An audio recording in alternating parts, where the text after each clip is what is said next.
Paz do Senhor, meus amados irmãos, nós estamos mais uma vez reunidos aqui para compartilharmos a palavra de Deus, nesse que é o quarto trimestre da nossa Escola Bíblica Dominical de 2022, onde nós estamos estudando sobre o sublime amor de Jesus nas palavras de João. E hoje nós vamos compartilhar com os irmãos a lição de número 12. E eu tenho o privilégio de ter comigo aqui o irmão Daniel, que é da nossa congregação do Parque Erasmo Assunção. Paz do Senhor, meus irmãos. Estou feliz de estar aqui neste momento, aqui compartilhando com os irmãos, para junto comentarmos sobre esta lição maravilhosa, né, que fala sobre o sublime amor, né? Por amor, Jesus enfrentou a dor no Getsemane, ele enfrentou a cruz. E é um prazer estar aqui, primeira vez, né? Mas espero poder contribuir com os irmãos aqui, junto com o pastor Paulo, conversando sobre esta lição, levando para os irmãos informações que os irmãos até já sabem, mas que poderá complementar em alguma coisa. Então eu agradeço por estar aqui, graças a Deus. Muito bem, meus irmãos, hoje nós vamos conversar então sobre a lição de número 12, já finalizando esse quarto trimestre, finalizando já esse ano de 2022, e o título da nossa lição é Por amor, Jesus enfrentou a dor, e vai mostrar a caminhada de Jesus do Getsemane até a cruz. O nosso texto-chave ele está no Evangelho de João, capítulo 19, o verso 30, que diz assim: E quando Jesus tomou o vinagre, disse: Está consumado, e inclinando a cabeça, entregou o Espírito. Para refletir, o nosso comentarista, irmão Daniel, colocou a seguinte descrição: a nossa salvação é pela graça, mas não foi de graça. Somente Jesus teve condições de pagá-la. E a nossa leitura bíblica, o irmão Daniel ele destacou alguns versículos, mas essa lição se vai encontrar no capítulo 18 e capítulo 19 do Evangelho de João. Ele destacou assim apenas alguns versículos, mas é importante que você leia os dois capítulos completos para ter um entendimento melhor. Então, irmão Daniel, hoje nós vamos conversar sobre essa lição maravilhosa, onde o nosso comentarista diz que nós vamos falar sobre os últimos momentos de Jesus aqui na terra, antes de ser pendurado no madeiro, antes de morrer. Aquele dia final, né? O dia final, e a gente olhando, lendo o texto, a gente vai ler que foi um dia bastante intenso na vida de Jesus, né? Sim. Verdade, pastor Paulo. Quando a gente começa a meditar nesse assunto, né, a respeito desses momentos terríveis que Jesus passou, porque nós poderemos, de repente, pensar que para Jesus foi fácil, por ser filho de Deus, não é? Eu me lembro uma certa ocasião que um dos discípulos disse para Jesus assim: mostra-nos o Pai, que é o que nos basta. Jesus ele disse: estou há tanto tempo convosco que não me tendes visto. Isso pode trazer um pensamento de que Jesus enfrentava esta situação não como homem, mas ele enfrentou totalmente como homem, né?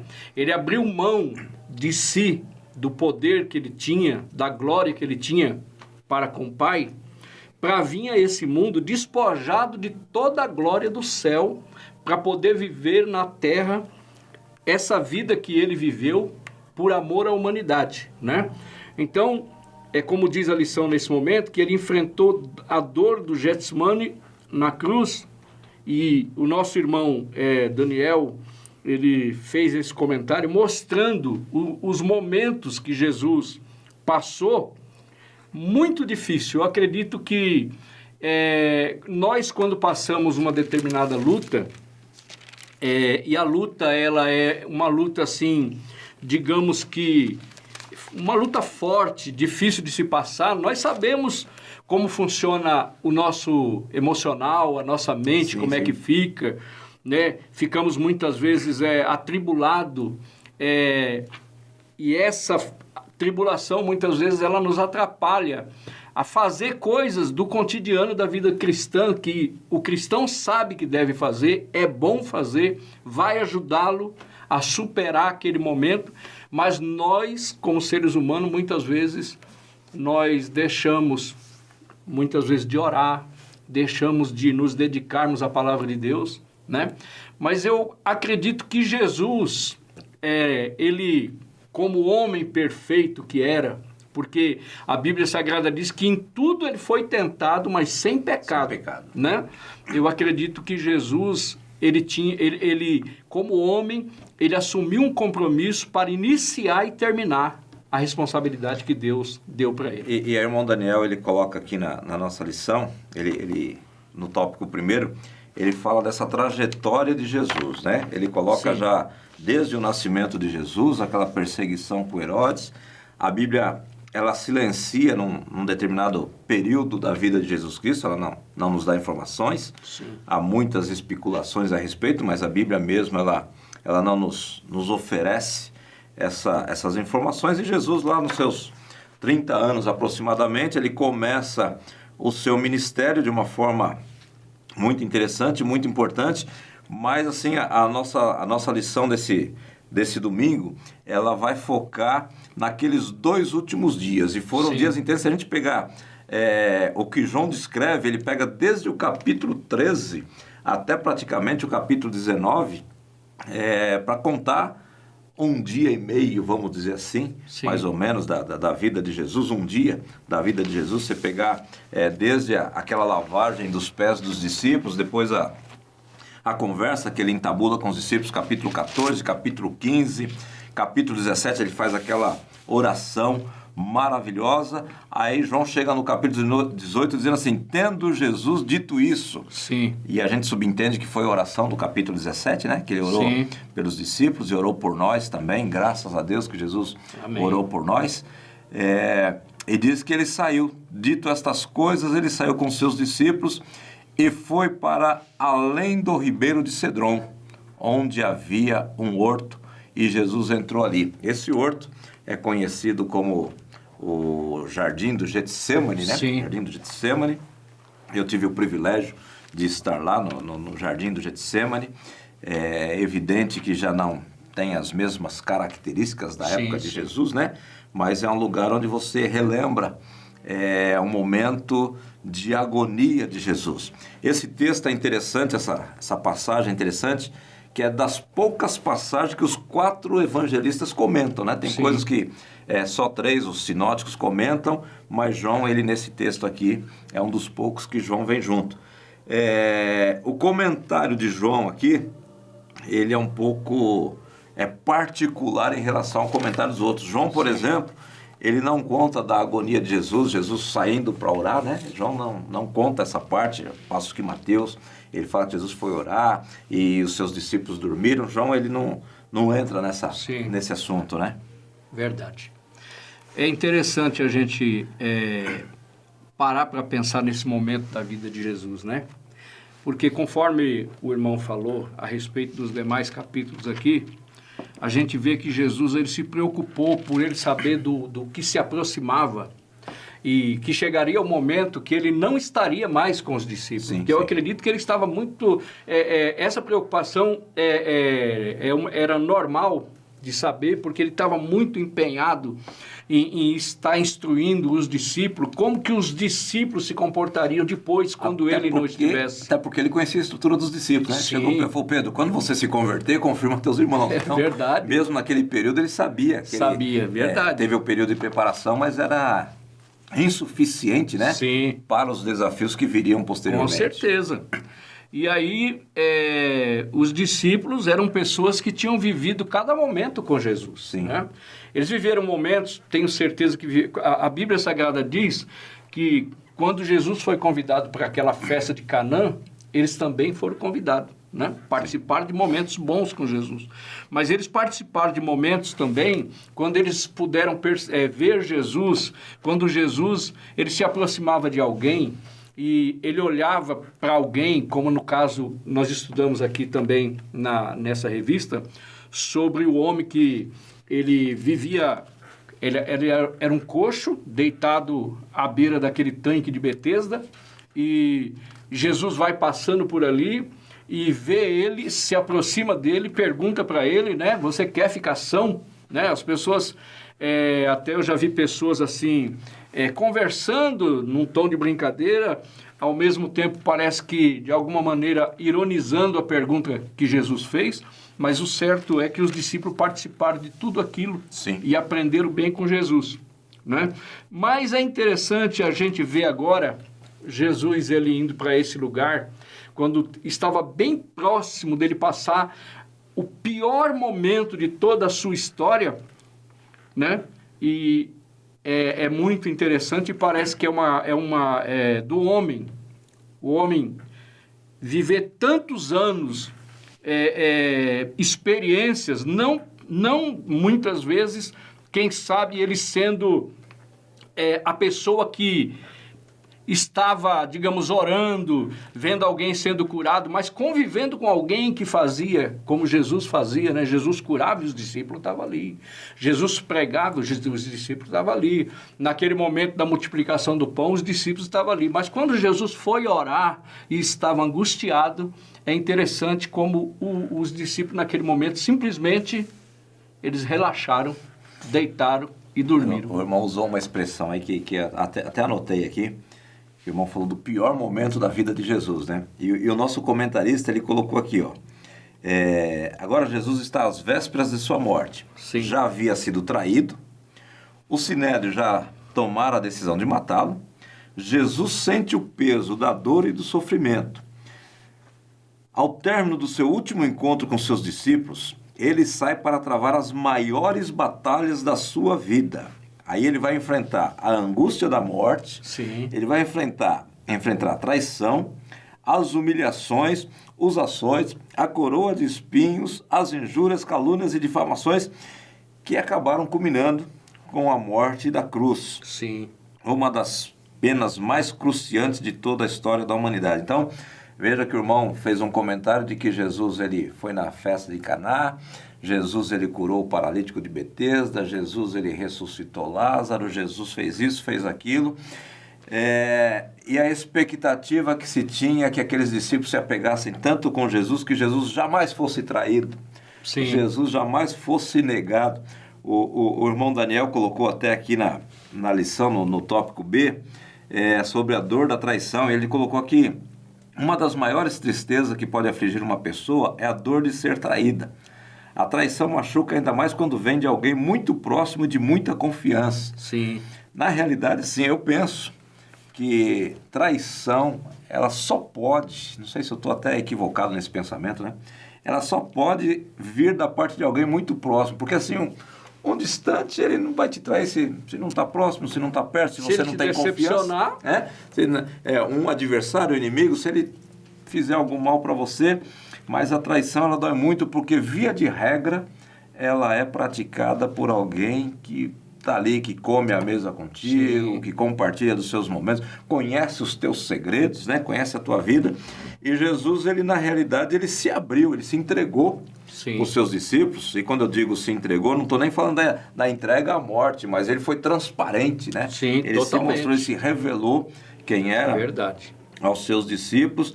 E agora, na hora que ele vai para o momento o pior momento, né, conforme a sua expressão aqui, que ele vai para essa luta travada, essa luta aguerrida, ele não pôde contar primeiro com os três mais próximos, né, que era o Pedro, Tiago e João. Quando ele pediu para orar, eles cochilaram, não aguentaram. O Judas traiu. Depois a gente vai ver o Pedro negando, depois nós vamos ver o Tomé duvidando. Então a gente percebe assim que as pessoas às quais Jesus chamou, elas eram pessoas comuns como nós. Sim. Comuns como nós. Às vezes a gente até vê alguém reclamando, né? Vou sair da igreja porque essa igreja tem muita gente que é ruim. Se no ministério de Jesus tinha esse tipo de comportamento, a gente não pode esperar coisas muito melhores, né? Não, muito embora a gente tem que esperar, sim, tem que buscar, né? Mas assim, no nosso ambiente, infelizmente, tem esse tipo de comportamento. E esse dia na vida de Jesus, João ele não especifica, ele não detalha, mas os outros evangelistas dizem da angústia de Jesus, o pressentimento do momento que ele estava por vir, né? Fico às vezes pensando naqueles momentos de Jesus ali. A gente quando sabe, pressente que alguma coisa ruim está para acontecer, né? Parece que o estômago embrulha, parece que dá meio que uma fragilidade na carne. E Jesus, ele sentiu tudo isso numa intensidade muito maior do que eu, pelo menos, nunca senti numa intensidade tão grande. Sim. Da qual Jesus sentiu. E aí, daqui a pouco chega Judas. E eu estava estudando esse texto e um dos comentaristas, ele falou que foram 600 soldados para prender Jesus.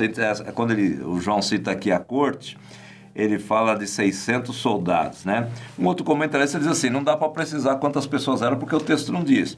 Mas não era pouquinha gente não, né? Porque nós vamos ver o texto aqui, que eles chegaram, versículo de número 2 do capítulo 18, Judas, que o traía, também conhecia aquele lugar, então era um lugar costumeiro de Jesus estar ali com seus discípulos. Sempre estava ali, né? Orando, né? E aí, tendo, pois, Judas recebido a corte, essa corte aqui são os soldados romanos, sim, e os oficiais dos principais dos sacerdotes e fariseus. Então, tinha ali a guarda dos judeus, né, que era do Sinédrio, e tinha também a guarda romana. Talvez fosse um grupo grande, irmão Daniel, segundo um dos comentaristas que eu estava vendo, sim, porque Jesus tinha muitos seguidores, né? Sim. E eles não sabiam quantos que poderiam estar ali. Verdade. Então, de repente, como havia aquela expectativa de Jesus ser um revolucionário, talvez fosse com uma grande quantidade de soldados na expectativa de uma revolta, de uma, sim, rebelião, de uma resistência, né? Talvez ele se preocupasse com isso e não... É uma coisa normal vinda do homem, né? Porque, apesar de tudo que todos os homens daquela época, não só os discípulos, mas até os seus algozes, eles viam Jesus fazer, mas não entendiam da maneira que os discípulos entendiam, né? Sim. Então, seria muito normal, por exemplo, se eles dissessem, vamos lá prendê-lo, e pensasse dessa maneira que o irmão citou.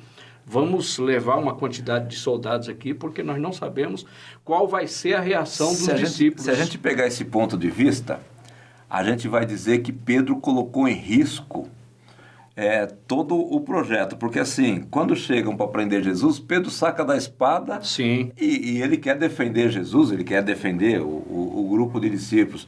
Isso poderia ter trazido um problemão. Totalmente. Poderia ter trazido um problemão, porque assim, não, vai ter resistência, então vamos de fato mesmo pegar todo mundo. Sim. E aí a gente percebe Jesus, e o irmão Daniel colocou aqui na revista, no comentário dele, a gente percebe Jesus preservando os discípulos. Sim. Porque Jesus, ele manda Pedro guardar a espada, ele opera ali o milagre, ele coloca no lugar, né? Sim. Cola no bom sentido, né? A orelha do faz servo, o milagre, né? Sacerdote, faz o milagre ali, ele devolve a orelha para o moço e ele pede para que os soldados que foram buscá-lo, quando ele pergunta, a quem buscais? Sim. Aí eles respondem, Jesus de Nazaré, Jesus Nazareno. Ele fala, sou eu. E aí... disse o texto que as pessoas recuam, caem por terra, né? E aí algumas especulações desse cair por terra, se foi porque pela autoridade da palavra sou eu, não sei se foi isso, né? O texto não deixa entender provavelmente, isso, né? Provavelmente o que aconteceu, porque, veja bem, mesmo Jesus sendo homem naquele momento, houve um acontecimento sobrenatural ali naquele momento, né? Dos homens que estavam indo prender ele. E eu acredito que realmente foi literal, conforme Jesus... Eu vi um comentarista, e ele coloca as duas, o Champlin, ele coloca 4 possibilidades, mas eu peguei mais 2. Ele coloca uma sendo assim, a coragem de Jesus em se apresentar. Isso, sim, deixou os soldados assim... Peraí, ele é corajoso mesmo, sim, né? Sim. Ele se entrega, ele não vai fugir. E ele fez essa colocação também de que a expressão que Jesus usou ali, o eu sou, né? Ou sou eu, teria ali um poder sobrenatural, mas o Champlin meio que descarta essa segunda possibilidade. Muito embora o texto ele não disse foi pelo poder da palavra sou eu, né? Porque lá em, acho que é capítulo 8, se eu não me engano, que Jesus usa essa mesma expressão, e ali dá a entender que ele está usando aquela expressão no sentido de que Deus se apresentou para Moisés lá. Quando Moisés falou, se eu perguntarem quem foi que me mandou, eu digo que foi. Não, eu sou o que sou. Então no capítulo 8, dá a entender que Jesus está se igualando a Deus. Aqui nessa expressão, o texto não dá esse entendimento. Mas interessante que quando eles perguntam segunda vez, e Jesus diz, sou eu, e eles querem prender Jesus, Jesus fala, só que assim, vocês me prendem, mas deixa ir embora os meus discípulos. Sim. E aí, para se cumprir a oração de Jesus, olha que Jesus orou no mesmo dia. Sim. No capítulo 17, versículo 12, estando eu com eles no mundo, guardava-os em teu nome. Tenho guardado aqueles que tu me deste, nenhum deles se perdeu. Sim. Senão o filho da perdição, que estava ali na frente de Jesus. Jesus guardando os outros, e o filho da perdição que ele citou na oração sacerdotal estava ali também. Estava ali. Aquele se perdeu, e os outros Jesus fez questão de dizer, olha, tudo bem, vocês vão me prender, sou eu. Quem vocês buscam sou eu. Pode me levar, mas eles vocês deixam ir. E foi interessante os soldados permitirem que os discípulos de Jesus saíssem, porque o interesse deles ficou claro. Era Jesus, era só né? Jesus mesmo. Era Jesus. Era só Jesus. Esse comentário que o irmão fez a respeito esses dois pensamentos a respeito do que aconteceu ali no momento, se foi por eles se admirarem, né, de Jesus, Sim. ter a coragem de se apresentar, é um pensamento também válido, Sim. porque ninguém se entrega à morte assim, não é verdade? Se puder fugir, foge, digamos assim. Até porque a imagem que eles tinham de Jesus era de um revolucionário. Sim. Então, assim, se eles foram lá para prender um revolucionário, e o revolucionário, não, tô aqui, peraí, então ele não é tão revolucionário assim, né? Sim, sim. Ele não é tão revolucionário assim. E o outro lado também que se foi uma palavra, a palavra de Jesus naquele momento, houve um acontecimento sobrenatural, me leva a pensar naquele momento, de um certo momento da vida de Jesus, que Jesus estava pregando um sermão. Sim. E os homens estavam todos presentes ali, e tinha sempre aqueles que ficavam muito irados com aquilo que Jesus dizia. E teve um momento do sermão de Jesus que eles pegaram pedra para apedrejar Jesus com a intenção de matá-lo. Né? Sim. Mas Jesus tinha o tempo da vida dele para viver nesse mundo aqui. O tempo que ele haveria de morrer, não iria morrer antes. Sim. Não haveria nenhuma situação que viesse provocar a morte de Jesus antes. Então, naquele momento que os homens se iraram com Jesus e pegou pedra para apedrejá-lo, foi um momento também de um acontecimento sobrenatural, porque Jesus simplesmente saiu do meio deles e foi embora, e eles não puderam fazer nada, né? Então, eu acredito assim, aquele momento ali foi um momento chave de todo o contexto da história, né? Conforme o próprio Isaías profetizou lá, né? Que quando um menino nos nasceu, um filho se nos deu, o principado estava sobre seus ombros. Aí começa a falar sobre o sofrimento de Jesus Cristo. Então, a partir daquele momento, não haveria nenhum motivo para Jesus resistir o que iria acontecer, porque ele estava simplesmente se entregando. Eu estou aqui. Até para cumprir a própria palavra de Jesus, que ele falou assim, ninguém tira a minha vida, eu a entrego. Eu a entrego, então, e torno a tomá-la. Aí ele entregou. E aí então começa a saga do julgamento de Jesus, né? Ele se entrega, ele é manietado, hoje seria algemado, né? Sim, ele é algemado e é levado para a casa do sumo sacerdote. Sim. E ali o sumo sacerdote começa a interrogá-lo, né?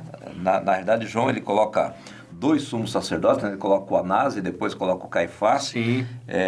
E aí tem na história, o Flávio Joséfo, ele conta essa história, que o Anás, ele foi colocado como sumo sacerdote no ano 6, depois de Cristo, e ficou até o ano 14, quando ele foi deposto, e foi colocado o Caifás que era genro dele, mas assim, segundo a história judaica, não pode ter dois sumos sacerdotes, é só um sumo sacerdote. Sim. Então nós tínhamos um sumo sacerdote de fato e outro de direito. Certo. Para a cultura judaica, o Anás, ele era o de direito, e o Caifás era o de fato. Sim. E por ser sogro, então, ele era, como se diz, reconhecido, né? Sim. E aí ele foi para a casa dele, ele fez as interrogações lá, e nesse intervalo, o irmão João diz que tinha um outro discípulo. E eu achei interessante quando eu estava lendo esse texto, porque tinha um discípulo de Jesus que era próximo do sumo sacerdote. Sim. O sumo sacerdote não gostava de Jesus, mas tinha um amigo que gostava, que seguia Jesus. Né? Tinha um amigo um próximo da família dele, e esse amigo do sumo sacerdote, ele entrou, e foi quando ele viu que o Pedro ficou lá de fora, ele foi chamar o Pedro. E aí começa, Esse então... era João, não era João? Alguém diz que é João, mas assim, o texto não diz que é não claro. Afirma, né? Não afirma. E João, quando se refere a ele costuma dizer que era o discípulo a quem Jesus amava, né? Sim. Que era aquele que recostava em Jesus. Então, assim, já vi algum comentarista dizendo tratar-se do próprio João que escreveu, né? Mas outros comentaristas não garantem, não afirmam que seja o João. Aí ele vai chamar o Pedro, e o Pedro, então, quando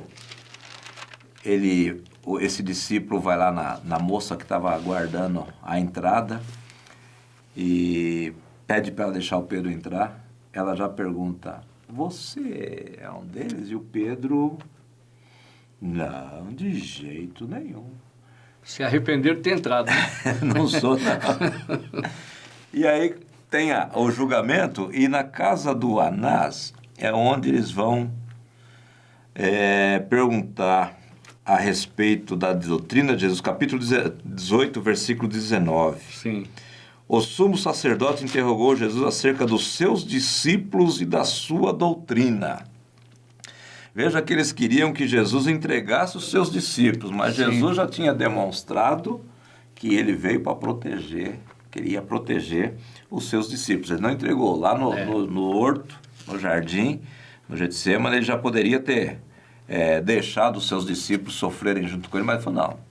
E aqui, quando perguntam a respeito dos discípulos e da doutrina, Jesus não responde sobre os discípulos. Não, Ele fala sobre a doutrina. Ele fala, eu falei abertamente ao mundo. Sim. Sempre ensinei na sinagoga e no templo, onde todos os judeus se ajuntam. Eu nada disse em culto. Por que pergunta para mim? Sim. Pergunta para quem ouviu.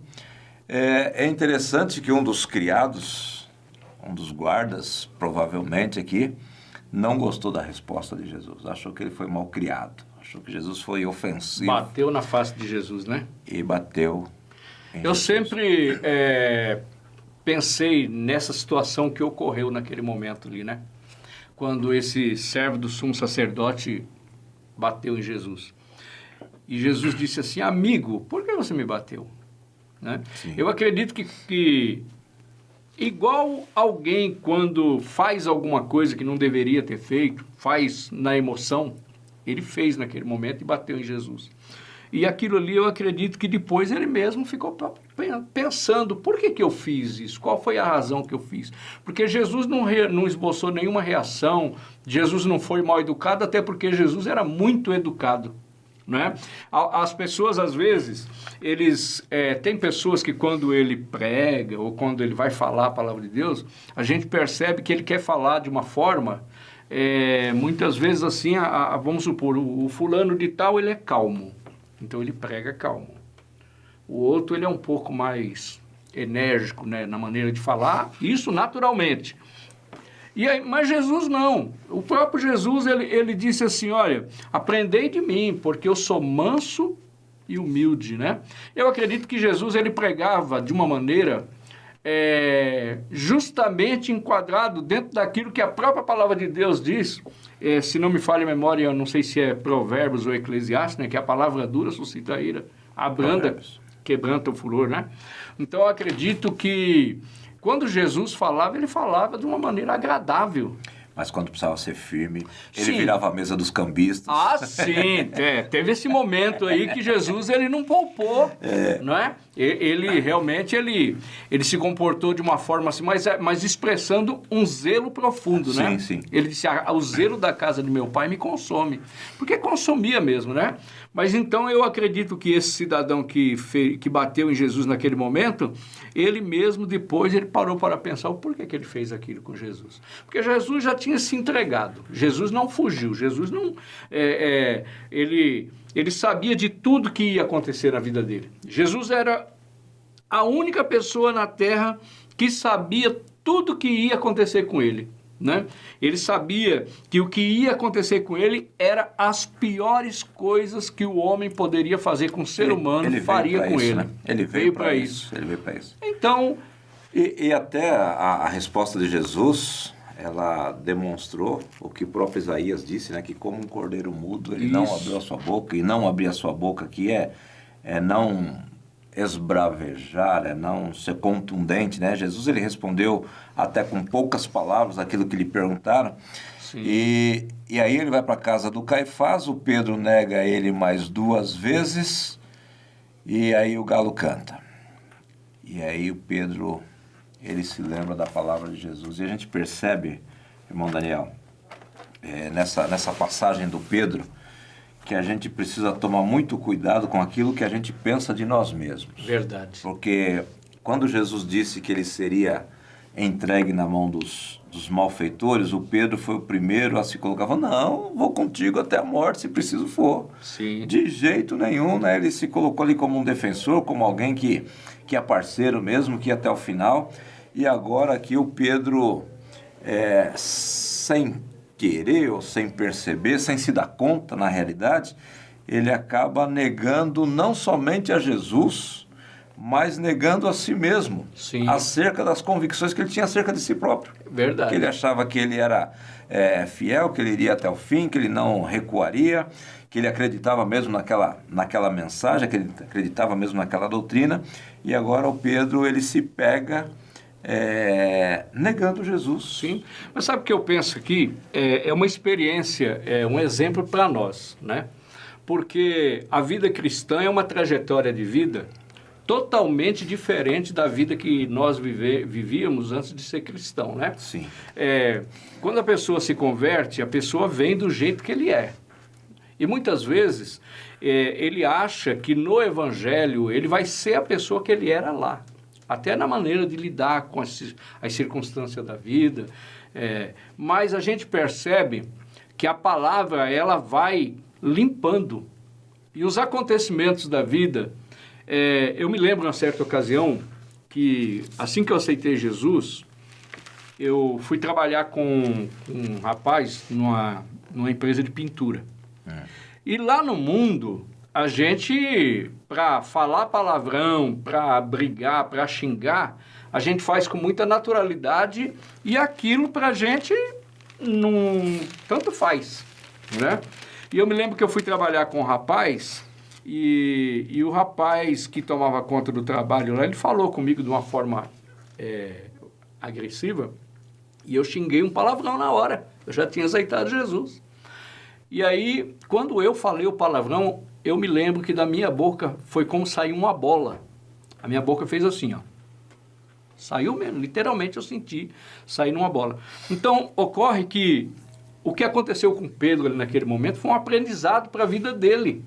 Né? Porque o Pedrão, os próprios pregadores falam que Pedro sempre foi um homem meio áspero na maneira de falar, talvez não pensava muito quando Jesus chegou lá para falar com ele, depois dele ter passado uma noite pescando e não pegou nada, e aparece Jesus lá, né, dizendo para ele, né, Jesus usa o barco dele para pregar a palavra, depois Jesus vai e fala para ele, você pescou a noite inteira, não pegou peixe, mas agora lança a rede do outro lado, né? E naquele momento ali eu creio que Pedro, ele usou a natureza dele para falar, né? Ele disse, não, mas eu tenho experiência, eu trabalhei a noite inteira aqui, eu sei que não deu nada, né? Mas Jesus, não. É aquilo que nós estávamos falando ali, o pastor Paulo, quando Jesus falou com aqueles homens ali e que de alguma maneira reagiu na vida deles e eles sentiram alguma coisa diferente que talvez diferente de todos os presos que eles tinham prendido, né? E quando Jesus falou com Pedro, eu acredito que o Pedro sentiu a palavra, que a palavra de Jesus era uma palavra... Não, então, mas assim, o ponto que eu quero chegar assim, é que apesar de ter visto os milagres, de andar com Jesus, de ser crente, Sim. né? A gente precisa entender a nossa limitação. O Pedro, por ter andado com Jesus 3 anos, por ter visto todos os milagres que o próprio irmão citou aqui, ele falou, agora eu sou o cara. Né? Agora eu posso tudo. Mas ele precisa lembrar de uma palavra de Jesus aqui, ó. Capítulo 15 do Evangelho de João. Porque sem mim nada podereis fazer. Então isso aqui mostra a nossa dependência de Jesus e a nossa necessidade de vigilância a todo momento. Verdade. Por mais experiência que a gente tenha, eu sou pastor, eu sou crente há tantos anos, não, eu dependo de Jesus, porque se eu for me estribar na minha capacidade, na minha condição, no meu conhecimento, eu não duro, como Pedro aqui, não durou uma noite. Não durou uma noite. Então, assim, a gente não dura uma noite. Não dura. Então, isso aqui mostra que a gente não pode confiar em nós mesmos. Precisamos entender que somos dependentes de Jesus Cristo. Sempre entender em tudo, para tudo e por todo o tempo. Por tudo. Sempre Por dependentes tudo. dele. É verdade. Então, essa negação de Pedro aqui, ela deixa para nós essa lição. Né? Aí Jesus ele sai da casa do Caifás e é levado para a audiência. E era pela manhã cedo. Então veja bem, essa saga de Jesus durou a noite inteira. Ele comeu a ceia com os discípulos, ele foi para o Getsêmani, prenderam Jesus, levaram para a casa do Anás, levaram para a casa do Caifás, amanheceu o dia. Sim. Amanheceu o dia, Jesus sem dormir, né? Aquela turma toda sem dormir, sem descansar, e agora eles vão para Pilatos. Achei interessante aqui, no versículo 28 do capítulo 18, que diz que os judeus eles não entraram na audiência para não se contaminarem e poderem comer a Páscoa. Meu Deus. Eles estavam preocupados com o cerimonial e não estavam preocupados com o moral. Sim. Né? Não, eu vou cumprir regra, mas o que eu faço não tem muito problema. E a gente precisa tomar mais um cuidado com isso aqui também. Com certeza, é verdade. Porque às vezes a gente quer ser muito cumpridor de regras na vida cristã e esquece-se de alguns detalhezinhos na nossa caminhada, na nossa jornada. Não posso perder o culto de ceia, não posso faltar no culto do domingo. Uma grande verdade. Não posso isso, não posso aquilo. E às vezes algumas coisas nas entrelinhas elas vão vazando, né? É verdade. Os judeus aqui eles não quiseram entrar na audiência porque iriam contaminar-se, né? Cerimonialmente, eles não poderiam participar da Páscoa. Mas se esqueceram de tudo aquilo que eles estavam fazendo, caluniando o homem, por exemplo, mentindo contra Jesus Cristo, né? Então isso aqui é um bom ponto, exemplo, né? É um bom ponto para a gente pensar com toda certeza e compartilhar com os nossos alunos, né? Os professores compartilhar com os alunos aqui. Eu sempre paro para pensar nisso, né? A gente, quando fala de Jesus, a gente sempre tem que fazer esse tipo de observação, né? Sim. Porque a palavra, conforme a Bíblia diz que a palavra de Deus era como espada alguma de 2 gumes, né? Ela corta para lá, ela corta para cá. E verdadeiramente nós temos que parar para pensar nisso, né? Quando você está falando a palavra de Deus, você está falando a palavra de Deus. Você não está falando de você. Sim. E naquele momento que você está falando a palavra de Deus, é justamente o que nós temos que entender, que a palavra de Deus, ao mesmo tempo que você... Porque você não pode, digamos assim, eu sou o professor da escola dominical. Não, eu sou o professor da escola dominical, mas eu não sou o professor de vida e consigo viver 100% aquilo que a Bíblia me ensina. Por quê? Porque eu também todos os dias estou aprendendo e todos os dias a palavra está me limpando. Sim. Né? Então é isso que nós temos que aprender com esse momento da vida de Jesus, com esse momento da vida de Pedro, né? Porque até Jesus, na mão dos malfeitores, ele nos dava uma lição. E quando a gente olha para o texto aqui, a gente vai ver que quando levaram Jesus até Pilatos, a impressão que dá é que eles já tinham conversado com Pilatos a respeito de que eles levariam Jesus. Sim. Porque o versículo 29, Pilatos saiu e disse-lhes: que acusação trazeis contra esse homem? E aí eles não dizem a acusação qual é. Sim. Eles dizem assim, se ele não fosse um malfeitor, a gente nem trazia ele para você. Uhum. A gente nem trazido ele aqui. Aí Pilatos diz assim, leva vocês e julgue-os conforme a vossa lei. Aí a gente percebe que a sentença de Jesus já estava meio que dada na cabeça dos judeus. Sim. Porque eles respondem assim, a nós não nos é lícito matar pessoa alguma. Então assim, eles já tinham o julgamento já estava pronto. Eles levaram lá só para o Pilatos concordar com o pensamento deles. Sim, né? Eles não queriam que Pilatos julgasse nada. Pilatos, concorda com a gente aqui, porque esse homem precisa morrer. Esse moço tem que morrer. E se ele insiste em dizer, mas por que ele precisa morrer? Eles não teriam uma palavra para dizer. Porque toda acusação que durante toda a vida eles fizeram de Jesus era uma acusação, na realidade, que não tinha nada a ver, né? Por exemplo, os momentos da vida que eles tentavam pegar Jesus em alguma coisa para poder dizer, olha, Jesus, aqui você não concordou com isso daqui, no caso da mulher adúltera, por exemplo, quando eles queriam pegar Jesus ali. E é tão interessante o exemplo de Jesus, né? Jesus ficou quieto, escrevendo na areia, né? E eles ficaram ali maquinando, mas será que ele não vai falar nada e tal? E como todas as vezes que eles tentaram, eles não conseguiram naquele momento. E nesse momento também, quando Jesus estava ali, e eles queriam de alguma maneira, o que eles iam apresentar de Jesus? Porque tudo que Jesus fez foi bom. Então, mas aí a acusação que eles fizeram aqui, possivelmente, foi que Jesus ele queria se tornar o rei dos judeus, que lá no versículo 33, Sim. tornou, pois, a entrar Pilatos na audiência, chamou Jesus e disse, tu és o rei dos judeus? Aí Jesus não responde respondendo, ele responde perguntando. Sim. Tu diz isso de ti mesmo? Ou foi alguém que te disse isso aí? Alguém que te contou essa história? Sim. E aí o Pilatos também não quer se entregar, diz assim, porventura sou eu judeu, a tua nação e os principais sacerdotes entregaram-te a mim. O que você fez? O que você fizeste? Aí Jesus, ele responde a respeito do reino dele. O meu reino não é deste mundo. Sim. Se o meu reino fosse deste mundo, lutaria os meus servos, para que eu não fosse entregue aos judeus. Mas agora o meu reino não é daqui. Aí o Pilatos, logo tu és rei. Então você está dizendo que você é rei? Aí Jesus fala assim, tu disse que eu sou rei. Então, assim, tem um jogo de palavras que Jesus... Porque se Jesus dissesse, não, eu sou rei dos judeus. Sim. Jesus estava assumindo um crime, e seria digno de morte, não pelo meu pecado. Sim. Ele seria digno de morte pelo crime que ele estava cometendo. Pelo que ele estava falando. Se dizendo rei dos judeus. Sim. Não, Jesus não disse que era rei dos judeus. Sim. Ele disse que ele tem um reino que não é desse mundo. Ele fala do reino de Deus aqui. E ele confirma aqui, né, na continuação do versículo, diz assim, tu dizes que eu sou rei e ele diz, para isso nasci.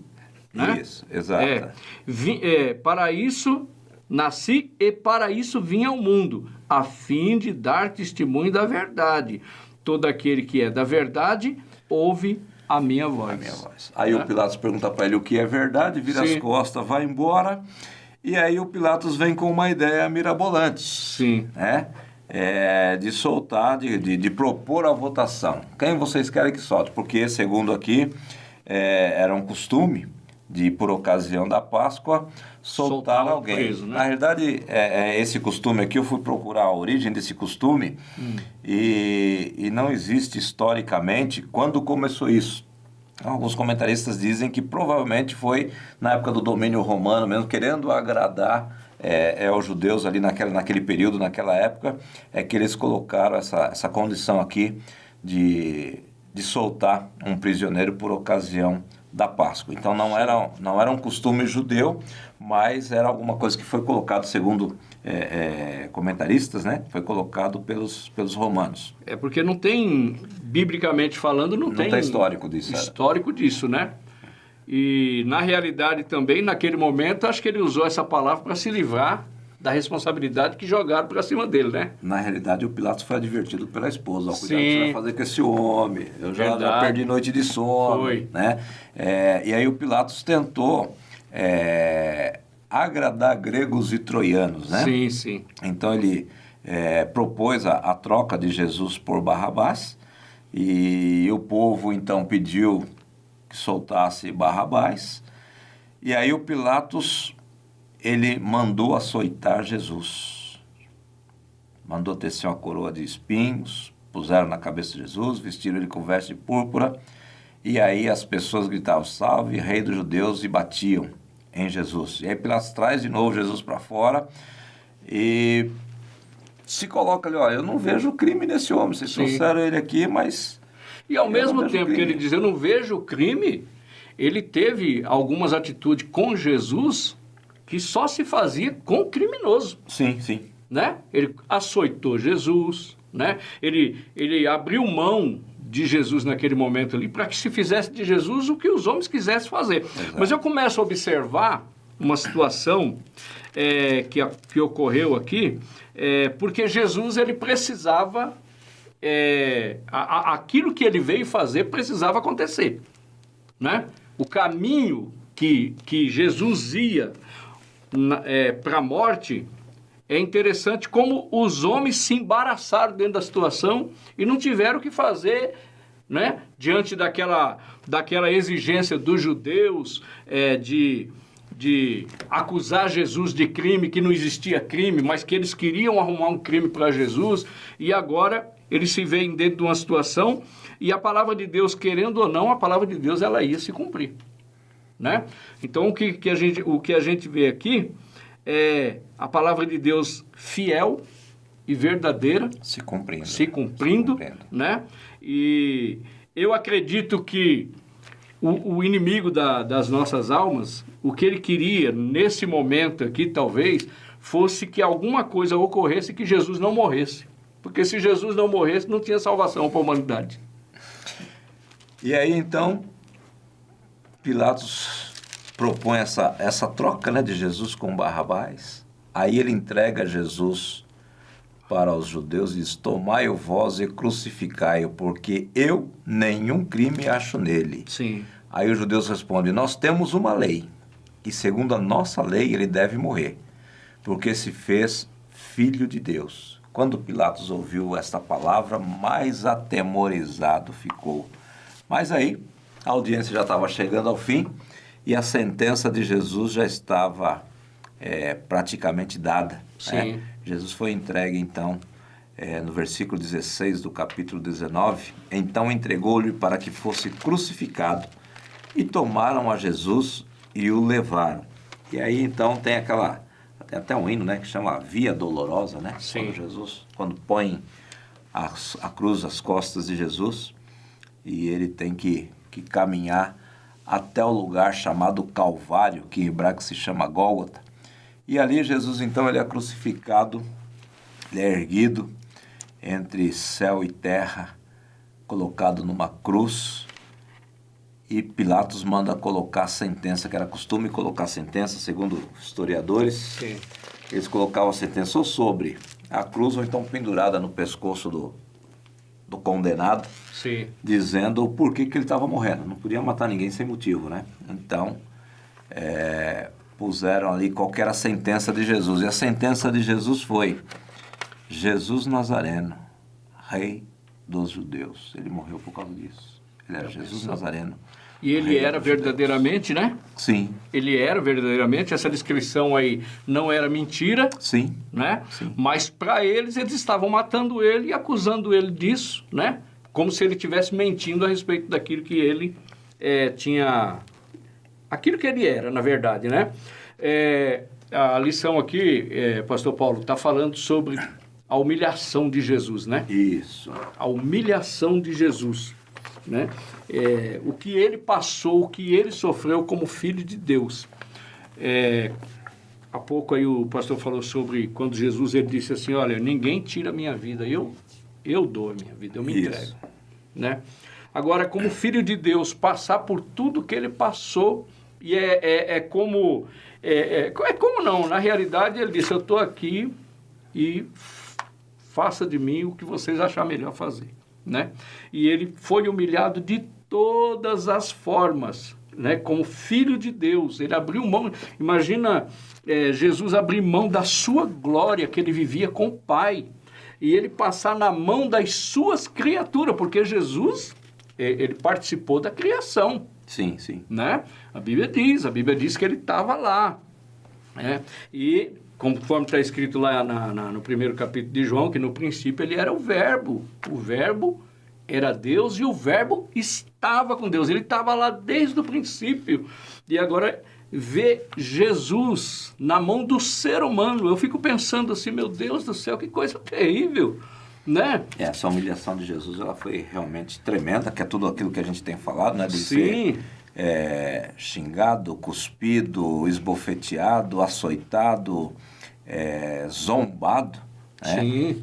Quando ele está pendurado na cruz, algumas pessoas passavam, meneavam a cabeça, salvou os outros, salva-te a ti mesmo, tudo isso faz parte. Zombava dele, né? Da humilhação, Sim. né? Da humilhação de Jesus Cristo, e que é pendurado na cruz.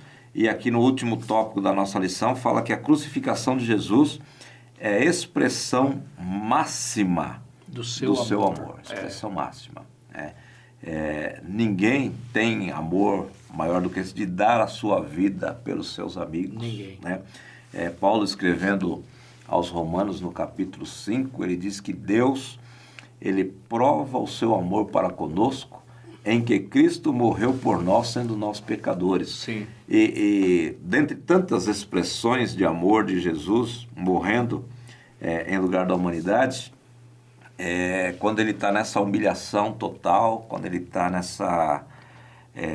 nesse sofrimento terrível, e que ele olha para os seus algozes, ele olha para a plateia, e a Bíblia diz que ele ergue os olhos ao céu, Pai, e diz assim, Pai, perdoa. Perdoa. Eles não sabem o que estão fazendo. Meu Deus. Então, assim, se não fosse Jesus ali, talvez estivesse pedindo, Deus, manda fogo do céu. É verdade. Acaba com essa raça, acaba com essa turma, mas Jesus, ele perdoa os seus algozes, ele perdoa os seus zombadores, ele perdoa os seus críticos, ele perdoa aqueles que tiram a sua vida, né? Ele perdoa aqueles que tiram a sua vida. É tão interessante, quando Paulo, eu coloquei algumas coisas aqui nesse papel aqui, sobre quando Paulo, ele fala de Jesus, e ele fala que a palavra da cruz, ela é loucura, né? Para os que perecem. Para os que perecem. Aí ele fala, mas para nós que somos salvos, é o poder de Deus, né? Porque se o irmão parar para pensar, meu Deus do céu, como que pode alguém que passou pelo que passou e continuar amando? O ser humano, ele tem tendências de amar até um limite. Sim. Não é verdade? E de preferência quem ama ele, né? E quem ama ele. Mas se for alguém, ele diz assim, não, mas eu amo... Vamos colocar aqui o camarada que de repente, ele é até casado, ele tem a esposa dele, mas ele não vive lá um casamento muito feliz. Então, ele casou amando, ele casou venerando, ele casou olhando para aquela pessoa como única da vida dele, e aí as circunstâncias da vida foi levando por um caminho e o aborrecimento foi entrando, quando daqui a pouco ele está dizendo que não ama mais. Mas não é isso que a palavra de Deus ensina, né? O que Jesus nos dá exemplo é que temos que amar, porque Jesus amou. Sim. Jesus amou. E se Jesus amou, eu não vou conseguir conviver bem com o irmão com o amor humano. Com o amor humano é capaz que a nossa relação, em pouco tempo, ela se desgaste, né? Mas o amor de Deus, ele entra dentro de qualquer situação e faz com que a pessoa viva aquilo que Jesus viveu. Foi por isso que Deus inspirou o comentarista dessa lição. Sim. Para dizer que assim, ó, o sublime amor de Jesus. Sublime amor de Jesus. Das palavras de João. Então a gente vê aqui nesse momento final da agonia de Jesus, né, no momento final do ministério terreno de Jesus, essa expressão máxima, né, do amor, quando ele, negado, traído, zombado, xingado, açoitado, preso, crucificado, caluniado. Meu Deus. Ele ainda tem olhos. E ainda olhou para baixo. Tem ouvidos. Meu Deus. Ele ainda tem sentimento, ainda tem coração para liberar perdão. Sim. Porque na realidade foi isso que ele veio fazer no mundo. Veio perdoar o teu pecado, o meu pecado, o nosso pecado. E pastor, aí fecha, né, essa essa lição, né, que por amor Sim. Jesus enfrentou a dor, e mostra aqui do Getsemane à cruz, e aí ele dá um brado lindo, maravilhoso, quando ele diz que está com sede, alguém lhe dá vinagre para beber, ele olha para o céu, fala: Pai, nas tuas mãos eu entrego o meu espírito. Sim. Está consumado. E não justifica, né, pastor Paulo, nós como cristãos, porque o mundo é mundo. O mundo, ele pode se gladiar, ele pode dizer que eu não vou com a cara do fulano de tal, ele pode, de repente, desconsiderar o que a palavra ensina para ele, né? Jesus disse para os discípulos, em uma certa ocasião, depois de um sermão, que ele diz assim: vocês estão limpos pela palavra que eu vos tenho falado. Então, nós estamos limpos pela palavra. Agora, cabe a nós, como cristãos, conforme o próprio apóstolo São Paulo disse, ele disse assim: olha, sede meus imitadores como eu de Cristo. Sim.